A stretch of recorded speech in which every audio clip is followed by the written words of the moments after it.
అప్పులు పెరుగుతున్నాయా? వెంటనే గోడ గడియారం దిశను మార్చండి.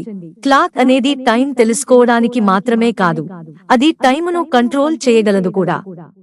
మీరు ఇంట్లో ఉన్నప్పుడు చేతికి వాచీ పెట్టుకుంటున్నారా? అయితే మీకు చాలాసార్లు దురదృష్టం వెంటాడేటప్పుడు వాచీ ద్వారా వాస్తు శాస్త్రం హెచ్చరించే ఉంటుంది. అది మీరు గుర్తించలేకపోవచ్చు.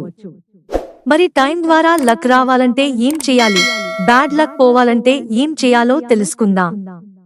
మీ ఇంట్లో ఎన్ని వాచీలు, వాల్ క్లాక్లు ఉంటే అన్నీ పనిచేస్తూనే ఉండాలి. ఏదైనా పనిచేయని వాచీ మీ దగ్గర ఉంటే దాన్ని వెంటనే వదిలించుకోండి. ఆ క్లాక్ ఆగిపోవడం అంటే అది మీ జీవితాన్ని కూడా ఆపేసినట్లే అని మర్చిపోవద్దు. అది ఇంట్లో ఉంటే మీరు ఏ పని పూర్తి చేయలేరు. ఏదీ విజయవంతంగా పూర్తవదు అని వాస్తు పండితులు చెబుతున్నారు. ఎప్పుడైనా సరే మీరు వాల్ క్లాక్ ని తూర్పు, పశ్చిమం, ఉత్తరం వైపున గోడకు వేలాడదీయవచ్చు.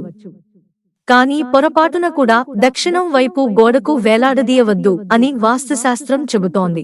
ఎప్పుడైనా సరే ఇంటి మెయిన్ ఎంట్రన్స్ డోర్ కి వాల్ క్లాక్ ని వేలాడదీయవద్దు. అలా చేస్తే ఆ వాల్ క్లాక్ ఇంట్లోకి నెగటివ్ ఎనర్జీ వచ్చేలా చేస్తుంది. అలా జరిగిందంటే ఇక ఆ ఇంట్లో మనశ్శాంతి ఉండదు. అశాంతి, సమస్యలు, కష్టాలు, కన్నీళ్లు ఉంటాయి. విజయం అన్నదే ఉండదు. కొంతమంది పాత వాచీలు, పాత క్లాక్లను దాచుకుంటూ ఉంటారు. ఎందుకు అంటే యాంటిక్ పీస్, అరుదైన, ప్రాచీనమైనవి అని చెబుతారు. కానీ గుర్తుంచుకోండి, వాస్తు శాస్త్రం ప్రకారం విరిగిన, పగిలిన, పాడైన, చిరిగిన, దెబ్బతిన్న వాచీలు, వాల్ క్లాక్లను ఇంట్లో అస్సలు ఉంచుకోకూడదు. అలా ఉంచితే జీవితం కూడా ముక్కలవుతుంది లేదా సర్వనాశనం అవుతుంది అని వాస్తు నిపుణులు హెచ్చరిస్తున్నారు. మిత్రులారా, ఛానల్ సబ్స్క్రైబ్ చేసుకోవడం మర్చిపోకండి.